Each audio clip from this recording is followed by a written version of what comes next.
Hello, and welcome to Dark Hearts with Stacy Lee. Before we begin, please hit the like button and subscribe to the channel if you want to see more from me. We're also in the midst of an important fundraiser, and I will talk about that at the end of the video. Lately, I've been trying some different formats. Top fives, episodes where I cover 2 or more stories, body cam footage. I like to bring you a variety of videos, and today I'm going to add something to that list by trying something else. A list of cold cases that were solved in 2022. As most of you know, our community raises funds to donate to police departments in order to get sexual assault kits that are in refrigeration tested. We do that in hopes of helping to solve some cold cases. Cold cases are a big deal in the true crime community because a cold case means justice has not been served. It also means that a family and a friend community, a group of people who loved a victim, they do not have answers. Every victim deserves justice. Our system demands it for them. So today, I am going to bring you 15 cold cases that were solved in 2022. I'm your host, Stacy Lee. Let's begin.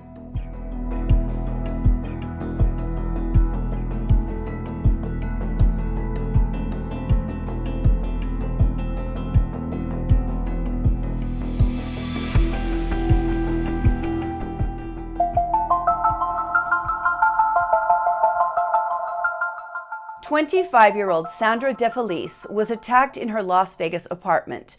Police would later say it was one of the most savage attacks in Las Vegas history. She was beaten, she was stabbed, and she was strangled. Sandra worked at a restaurant that I remember well. It's not politically correct at all, but it was a restaurant called Sambo's.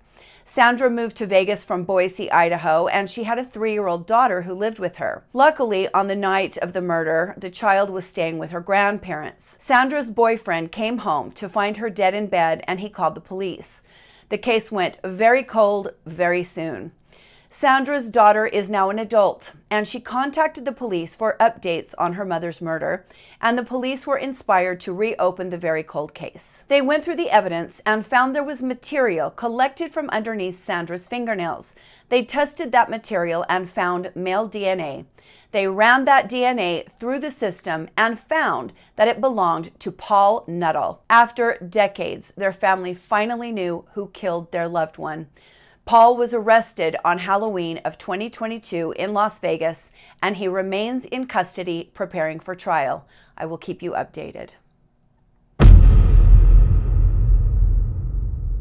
In our second story, 22-year-old college student Rebecca Gould answered the door to her boyfriend's home. This was the McCullough home, and it was in the Ozark area in Arkansas. There was a man standing at her boyfriend's front door that she didn't recognize, and he asked Rebecca if he could use the telephone inside the house, and Rebecca kindly allowed the man inside. The man went into the living room and pretended to use the phone, and Rebecca walked down the hall into the bedroom. The man then grabbed a piano leg that was in the living room and followed behind Rebecca. He used that piano leg to beat Rebecca to death. He also strangled her with a necktie he found. He then carried her body outside and put it in the bed of his truck and drove away. He dumped Rebecca's body on the side of the highway near Melbourne, Arkansas. She was found a week later. The completely senseless murder went cold very quickly. No one saw anything, no one heard anything. Among everyone interviewed was a man in the area named William Billy Miller. He gave answers like many of the men in the area did. He owned a plantation in the Philippines and was simply visiting in the Arkansas area at the time of the murder. A new officer took over the case in 2020, a cop named Mike McNeil, and he noticed something. The night before Rebecca's murder, Billy Miller had been at the McCullough house. Officer McNeil thought that meant something, so he put Billy Miller to a polygraph test. Now, you know how I feel about those. I don't really believe in that science, but Billy did fail the test, and so Officer McNeil began questioning him aggressively. Billy Miller finally confessed, stating that he has no idea why he called Rebecca. She opened the door and let him in, and it was just this spur-of-the-moment thing he decided to do. There was no robbery, no sexual assault. He just killed her to kill her. Later on in custody, he told some interviewers, "I am a monster." He's been sentenced to 40 years in prison. 22-year-old Jade Benning is living with her boyfriend, 22-year-old Christopher Hervey, in Santa Ana, California. On the night of the 4th, Jade calls the police and tells them that around 3 a.m., a black man forced his way into the apartment and he and Christopher began to fight. Jade said she watched and stood by helplessly as the intruder took out a knife and stabbed Christopher over and over. He later died at the hospital. A neighbor heard loud arguing coming from the apartment about 15 minutes before Jade claimed that all of this occurred. The police were wary of Jade's story, but there was little evidence to deny events transpired the way she said that they did. And so the case went cold. But in January of 2020, the Santa Ana police received an anonymous letter. The police have not divulged everything in the letter, but the letter gave them new leads. There was something in the letter that led police to re-examine forensic evidence taken from the crime scene. On May 3rd, 2022, Jade Benning, the girlfriend, then 48 years old, was arrested by the U.S. Marshals Lone Star Fugitive Task Force in Austin, where she had been living. Jade was then extradited to California to face murder charges. She has not yet been to trial, but I am glad she has been caught.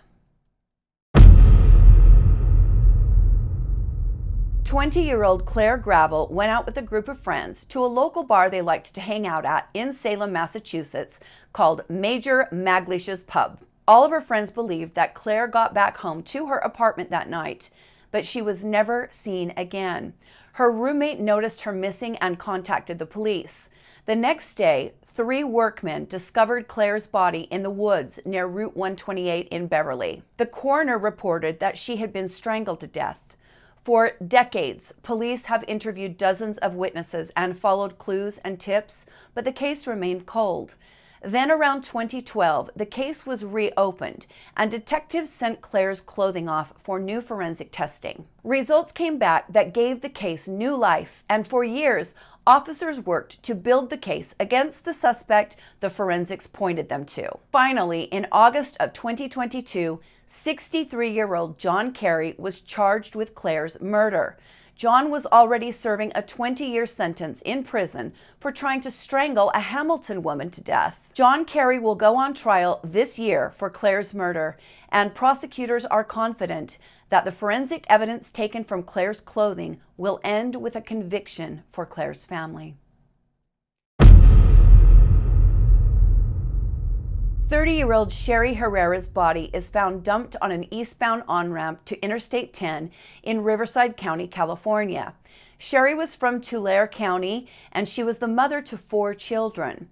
Sherri's son, who was only 6 years old when his mother was murdered, tells a reporter that he came home from school on the day his mother's body was found, and his stepmother sat him down and told him his mother was dead. He said he bawled his eyes out and he's never forgotten it. Sherri had obviously been taken somehow from Tulare County to the Southern California desert between Palm Springs and Arizona.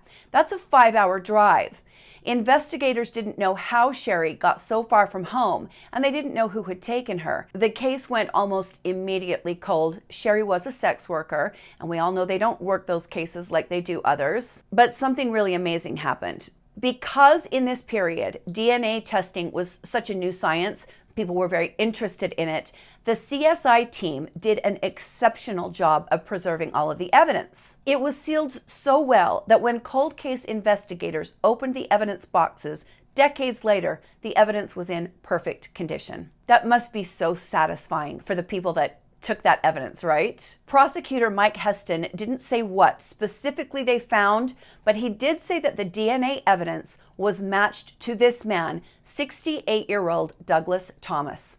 At the time of the murder, Douglas was a long-haul truck driver. Douglas's DNA was not in the system, but his relatives had loaded their DNA into a system like 23andMe, and through that DNA, they were able to trace what they found on Sherri's body and clothing to Douglas. I love it. I love it when these guys get caught. Douglas has been charged with an additional murder, and police think there are more. So we are most likely looking at a new serial killer here.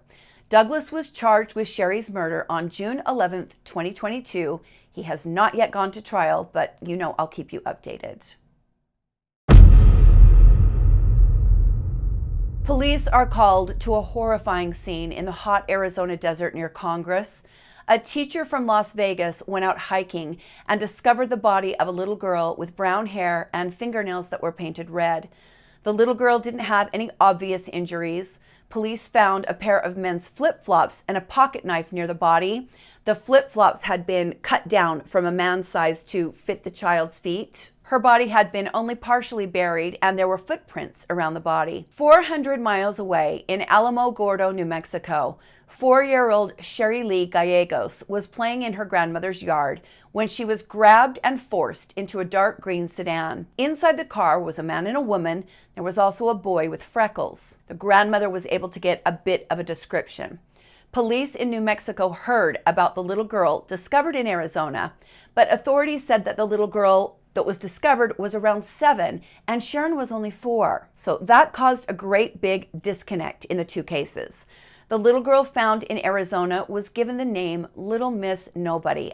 I kind of hate that. Financial donors paid for her to be buried. On the headstone was engraved, Little Miss Nobody, blessed are the pure in heart. Both cases went cold, but in 2018, Yavapai County Sheriff's Office released a sketch of Little Miss Nobody. They also had a DNA profile from the body, but the technology then wasn't advanced enough to use it. But then in 2021, Othram, this is the lab we hear a lot about. They've been doing a lot of cases, cold cases especially. Othram took the DNA and tested it using money that was crowdsourced. The body was confirmed to be that of Sharon Lee Gallegos from New Mexico. The age discrepancy of the estimate of Little Miss Nobody had caused the link between the two cases to be broken for decades, but now they were connected. We still do not know how Sharon died or who killed her, but hopefully someday we will. Linda Lansen, 41 years of age, was working as a freelance photographer in Hillsborough County, Florida. She left her apartment on that July day and never returned. Her body was found the next morning in a ditch in the Town and Country area of Hillsborough County. She had been raped and she had been shot multiple times. Police investigated the crime, but they had no leads and very little evidence. 5 weeks later, 19-year-old Barbara Graham was walking home from work in her Tampa neighborhood. She was attacked and beaten to death. Her body was found bludgeoned in the parking lot of a dentist's office about 10 blocks from her house. Within a year, 18-year-old Robert Dubois was arrested and convicted for the murder of Barbara. In 2020, cold case investigators were looking into the murder of Linda when they realized something horrible. The DNA they found on Linda and the DNA they found on Barbara matched, and that DNA did not belong to Robert Dubois. They had imprisoned the wrong man. Robert Dubois had been imprisoned for 37 years for a crime he did not commit. Robert was released in 2020 and received a $14 million settlement from the city of Tampa for losing 37 years of his life. Oh, I hope he enjoys the hell out of that money because he can't get the time back. The DNA then pointed investigators to not one, but 2 killers. Amos Robinson, now 58, and Abron Scott, now 57. In August of 2022, Amos and Abron were indicted for the murders of Linda and Barbara. They were easy to find because the two were already serving time for the 1983 murder of Carlos Orellana. So we've got a duo of serial killers here. Very, very rare and very interesting. It's also incredibly fortunate that these men were captured clear back in 1983 for the murder of Carlos, because there is no doubt they would have continued to kill. The trial on the murders of Linda and Barbara have not begun, but the killers are in custody, and I will keep you updated. Probably the most famous of these stories today is the story of the boy in the box. I'm sure you've heard of it. Over 65 years ago, a young boy was found severely beaten to death, wrapped in a blanket, and left in the woods in Philadelphia. In December of 2022, we finally found out the little boy's name. He was 4-year-old Joseph Augustus Zarelli. He endured things, like one officer said, that were horrors no one should be subjected to. Joseph's parents are long dead, and although one or both of them are more than likely his killers, they will never be brought to justice. They never reported their child missing, and they never asked for help. I'm happy now that at least Joseph has his name back. That's just about all any of us can do for him.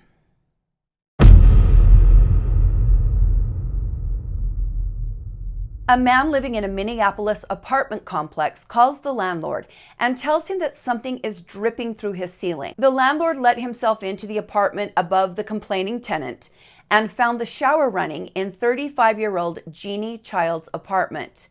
Then they found Jeanie dead. She had been stabbed 65 times all over her body.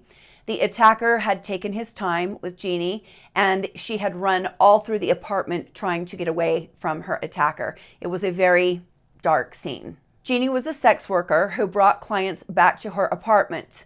Police took into evidence a towel, a washcloth, a comforter, and a t-shirt. Those items didn't do them much good back in 1993. But in 2019, cold case detectives linked the DNA to this man, Jerry Arnold Westrom. They put Jerry under surveillance. Jerry went to a hockey game and ate a hot dog. He used a napkin to wipe his mouth, and the hot dog came in one of those little kind of cardboard trays they put him in. Police retrieved the napkin and the little cardboard tray and tested them both. The DNA from Jerry's saliva matched the DNA taken from Jeannie's apartment. Jerry was brought in for questioning, but he denied he was ever in Jeannie's apartment. Police knew differently. They had the evidence to prove it, and in June of 2020, Jerry was arrested. Jerry's attorneys proclaimed his innocence, stating that Jeannie's pimp's hairs were also found at the crime scene. That was the argument they were making. Well, Jerry went on trial, and on August 25th, 2022, he was convicted of Jeannie's murder. Jerry and his attorneys plan to appeal the conviction. But there is something so satisfying to me about thinking about how many times Jerry must have remembered throwing that napkin and hot dog container in the trash. There's something very satisfying about him thinking he got away with this for so long, only to find out he was caught by a napkin at a hockey game. It just puts a smile on my face.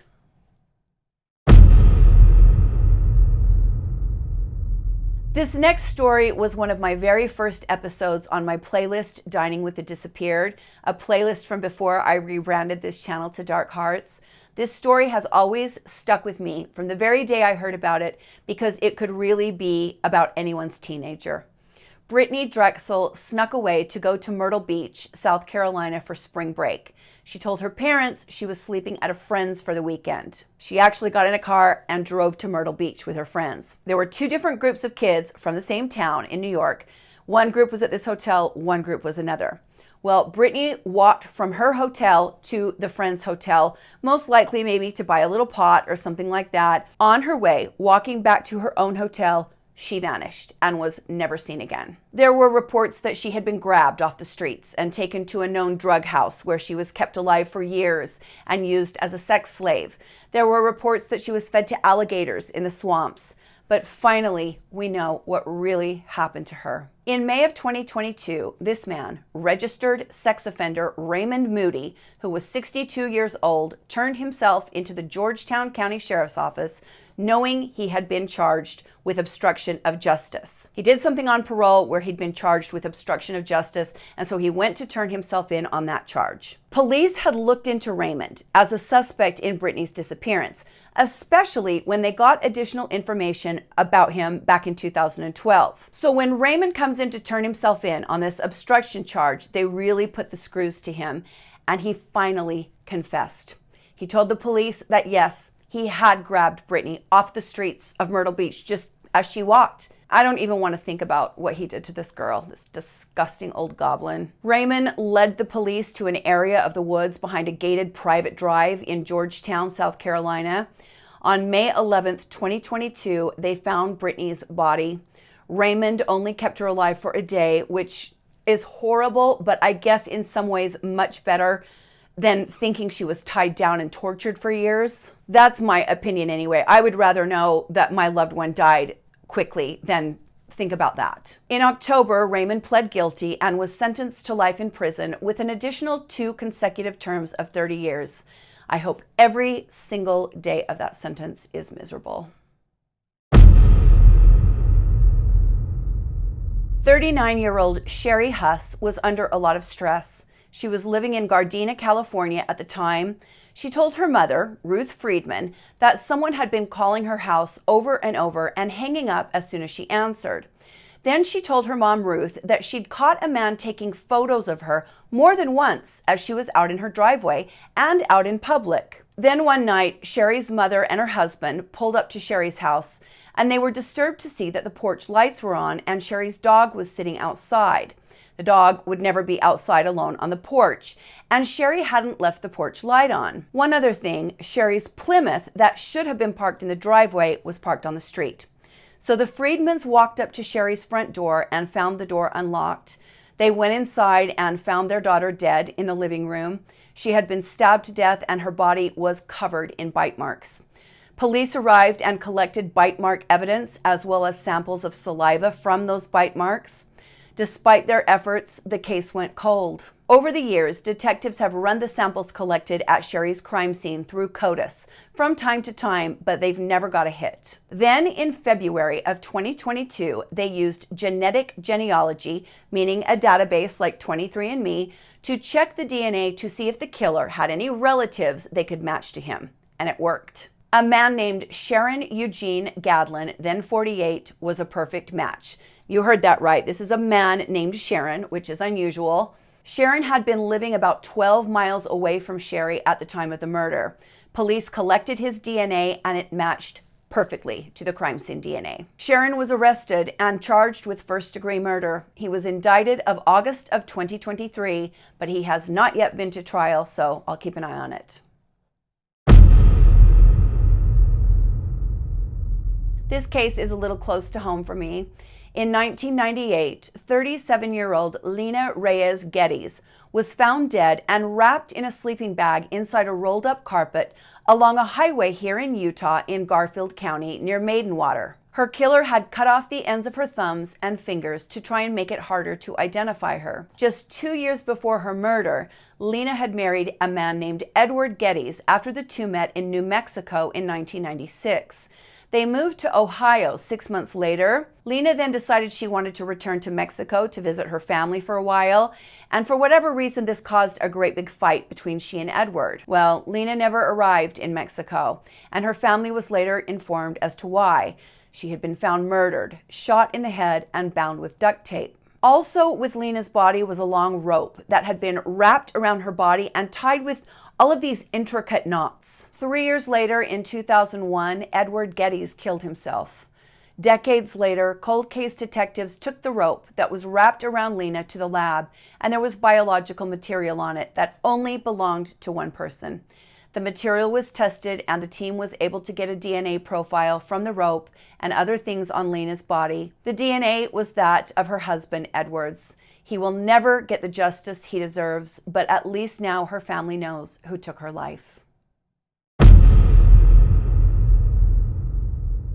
Alta Alpantenko and her husband, Jeffrey Highsmith, have a 21-month-old baby. Alta needs some help with babysitting, and so she hires a woman to come to their Fort Worth, Texas home and assist with the child. This new babysitter agreed to meet at the restaurant where Alta worked, but the babysitter never showed up. Then later on, the babysitter called back saying she really wanted to babysit for Alta, but that she wanted to do it at her house. She said she had a nice big yard and she had other kids that she sat during the day. On the 23rd, the new babysitter arrived to pick up 21-month-old Melissa to take her to her house to babysit her, and her parents never saw her again. For decades, these parents looked for their child. Oh, this is just like the worst nightmare.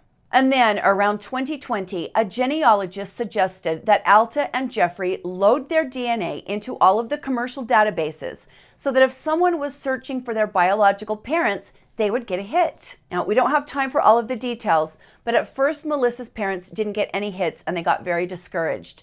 Then they tried one last time. Within 2 weeks, they had found their daughter. Melissa, who now went by Melanie, reunited with her parents 51 years after she was abducted, taken from them for her whole life. It is awful. It is just awful. And especially finding out that the people that took her abused her. Melissa went by Melanie throughout her life, but she says now she's going to change her name back to Melissa. She had a tough life growing up, and she ran away at age 15 and didn't have much contact with the people who raised her after that. So police are still looking for the people who took Melissa all those years ago. If you know anything about this story or think you have any information that might help find who took Melissa, you are asked to call the Fort Worth Police Major Case Unit at 817-392-4439. I really hope Melissa, Alta, Jeffrey, and their other children are enjoying their time together. This is at least a good ending for one.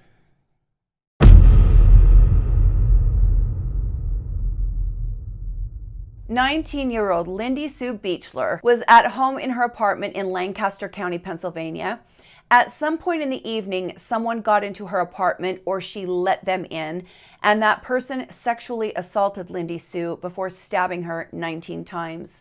She was covered in defensive wounds because she fought for her life. There are some very graphic details to this murder that I cannot share on this platform, but it was horrific. Police worked this case hard. They interviewed over 300 people, but the case went cold for almost 50 years. A few years ago, police still working the crime loaded DNA reports taken from Lindy's clothing and other areas into commercial genealogy databases to wait and see if they got any hits, and they did. The DNA that matched brought them to a group of family members, and they knew the killer was related to these people. Soon they zeroed in on this man, David Vincent Sinopoli, then 68, of East Hempfield Township, Pennsylvania. They put David under surveillance, and they watched him as he threw a coffee cup into a trash can at the Philadelphia airport. The cops grabbed the coffee cup and tested the DNA from David's saliva. It was a perfect match to the DNA found on Lindy's underwear.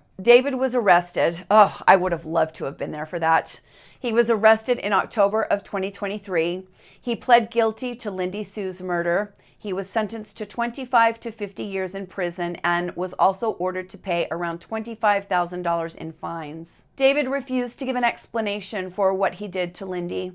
Lindy Sue's family was able to address David in court, and they let him know they have suffered greatly because of what he did to their loved one and to them. I hope that confrontation has given them some type of closure and that they're learning and healing the best way they can.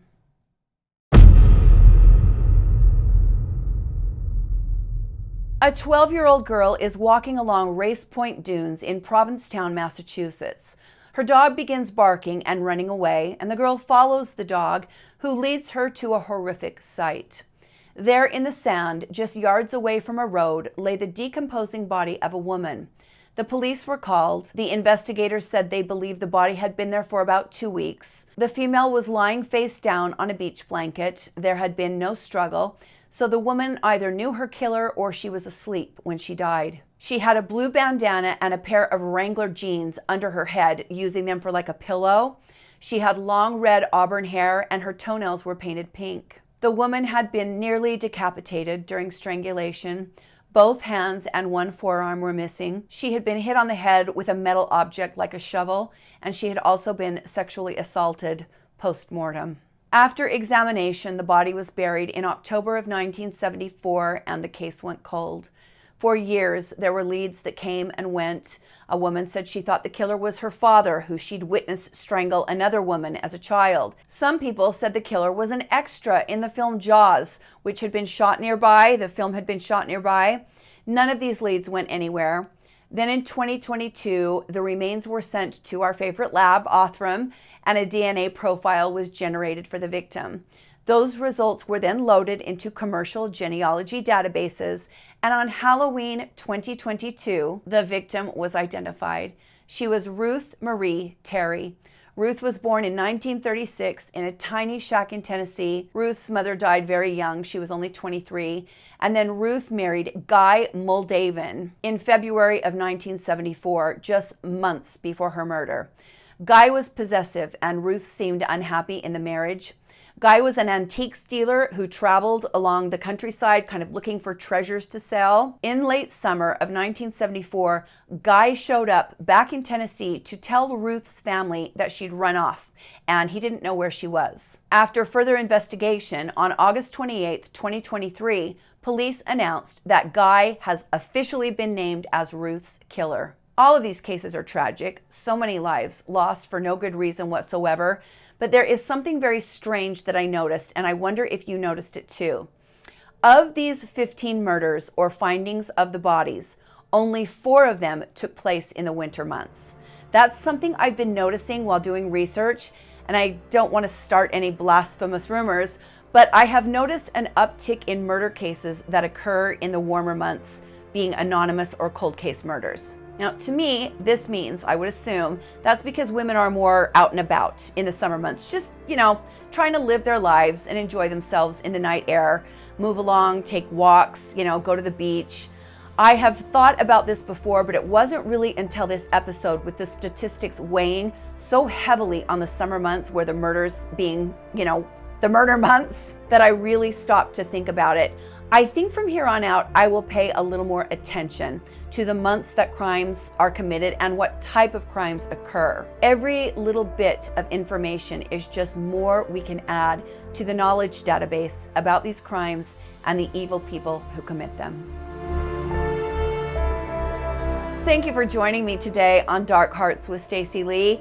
It's nice to know that some very cold cases are being solved. There's something very, very satisfying about that to me. There's something that just brings me great joy knowing these evil people are finally caught. Hit the like button if you liked the video. Let me know what you thought about the format. Subscribe to the channel if you want to support me, and you can always join my Patreon. If you want to become a patron and donate a few dollars a month, that really helps keep the videos coming.